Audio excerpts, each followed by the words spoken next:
Sœurs, mesdames et messieurs, chers panafricanistes, bonjour. Très bonne nouvelle aux côtés du Mali, plus précisément dans la région de Ségou.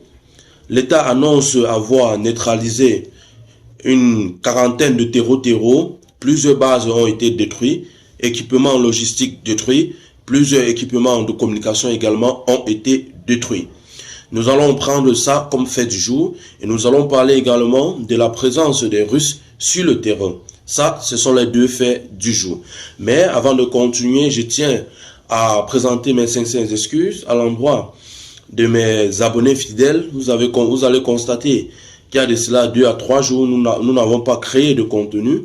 Cela n'a pas émané de notre volonté.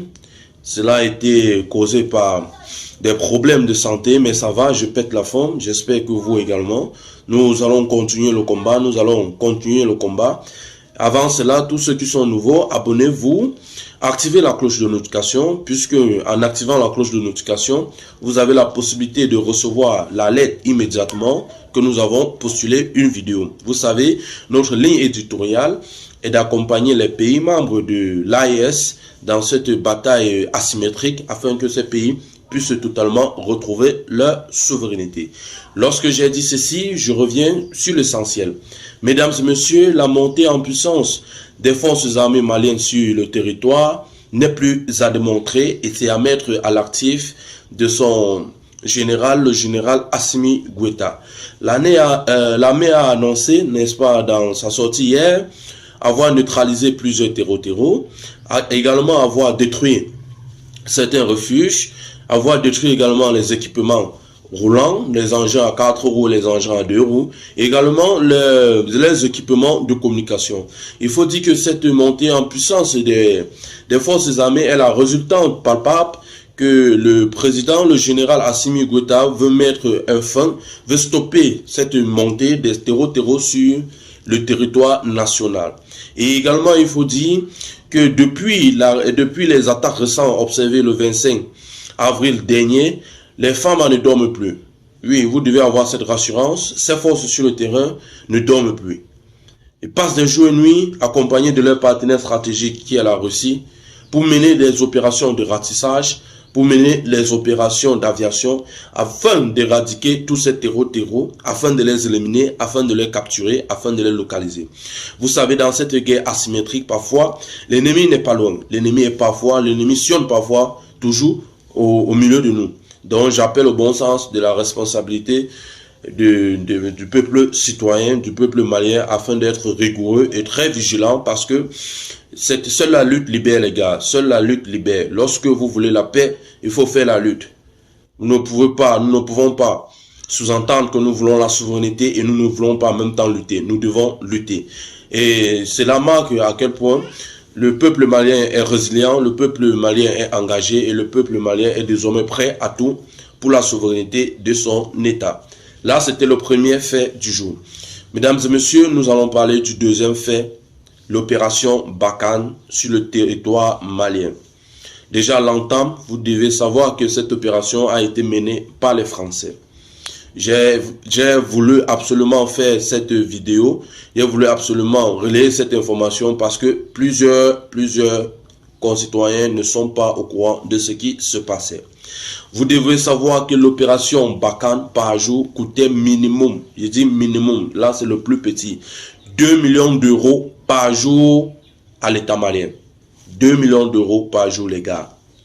Vous savez, chez eux, la monnaie le franc CFA n'est pas fort. C'est la monnaie telle que l'euro et le dollar qui est considéré là-bas. Donc lorsque nous parlons de 2 millions d'euros par jour, ici, il s'agit de plus d'1 milliard de francs par jour qui doit sortir de l'État malien. Imaginez, ceci durant 9 ans. Faites un calcul rapide. Plus d'1 milliard d'euros par an que l'État malien reversait aux Français lors de leur présence sur le territoire malien. Et il était donc question de recevoir, dans un premier temps, de faire diminuer les attaques terreau au niveau du Sahel, d'être ravitaillé en logistique, en équipement militaire et de former nos hommes. Qu'est-ce que nous avons observé, les gars? 1. Nous n'avons pas assez été ravitaillés. 2. Nous avons observé la recrudescence, la montée en puissance des attaques terreau. 3. Nous n'avons pas eu une formation sophistiquée. Vous voyez que c'était l'arnaque du siècle. Cette opération était l'une des arnaques du siècle. Faisons un parallélisme avec les Russes qui sont sur le territoire. Depuis 3 ans, 1. Nous observons d'abord une formation, n'est-ce pas, accrue de nos forces sur le terrain, parce que toujours dans mes vidéos, je parle toujours avec les preuves. Vous allez constater que les opérations sont toujours menées par les forces armées maliennes accompagnées des Russes. Or, lors de l'opération Barkhane, il y a des opérations où l'armée malienne n'était pas présente. Imaginez, c'est-à-dire, ils mènent une opération, l'armée n'est pas au courant, et parfois, ils sont les seuls à savoir là où ils sont en train de partir. Et c'était très grave. C'était très grave dans la mesure où c'était une façon pour eux de piloter, de savoir où sont cachées les premières matières premières du pays et savoir comment les déloger. Or, la présence des Russes sur le terrain, dans la majorité de mes sorties, vous allez toujours voir que les femmes sont accompagnées des Russes.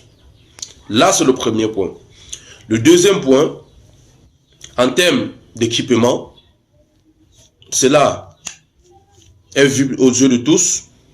Le journal même national relaie toujours cela. Nous avons constaté, n'est-ce pas, la présence massive des hélicos blindés. Il faut le dire, nous avons constaté les hélicos blindés sur le territoire. Nous avons constaté aussi les équipements de dernière génération sur le territoire, les équipements de guerre de dernière génération sur le territoire. Sur le plan humaniste, nous avons vu l'armée russe qui place, n'est-ce pas, l'être humain au centre de ses priorités. Nous avons vu l'armée russe qui, l'image du jour, lors de la fête de Tabaski, nous avons vu une armée qui est très proche de la population, qui partage un moment convivial avec la population. Ça veut dire qu'au-delà de l'aspect, n'est-ce pas, de la guerre, il y a aussi l'aspect humaniste que les forces russes placent au centre de leurs priorités. Nous avons également observé, il y a quelque chose qui m'a le plus remarqué, dont je vais vous faire part de cela, concernant toujours la présence des Russes sur le territoire, c'est que, en fait, au-delà de se battre, ces gars forment nos femmes sur le terrain. Ces gars ont compris l'enjeu. Il est question de former ceux qui sont sur le terrain, travailler avec eux et leur passer le relais lorsqu'il y aura le besoin. Vous voyez donc que s'il faut faire un parallélisme, s'il faut faire une comparaison, et surtout n'oubliez pas que la Russie ne cherche pas à exploiter, la Russie cherche plutôt des alliés, n'est-ce pas, afin d'en découdre avec certaines puissances occidentaux. Donc ils ne sont pas là parce qu'ils ont faim, non. Ils sont là parce qu'ils veulent tisser des liens gagnant-gagnant, afin, n'est-ce pas, d'éradiquer, afin, n'est-ce pas, d'être parmi les premières puissances du monde. Là, on parle de la géopolitique. Il s'agit de la géopolitique. Et aussi, la Russie va avoir la main mise sur les États du Sahel. Quand nous parlons de main mise, nous ne parlons pas de l'exploitation. Ici, nous parlons de main mise dans la mesure où la Russie veut être influent, la Russie veut être le pays qui serait le plus vu au niveau du Sahel. Mesdames et messieurs, mes chers panafricanistes, c'est ici que s'achève cette première note d'information de ce dimanche. Pour ceux qui sont nouveaux, abonnez-vous si vous ne pouvez pas liker, partagez notre vidéo. C'est votre façon à vous de nous apporter un verre d'eau et également d'envoyer des ondes positives à l'endroit de nos forces qui sont sur le terrain, qui passent des jours et des nuits pour se battre pour un Mali en paix et en sécurité. Vive le peuple malien, vive le général Assimi Goïta, vive les pays membres de l'AES. Lorsque j'ai dit ceci, je me pose juste une seule question. Avec tout ceci, que faites-vous encore ailleurs?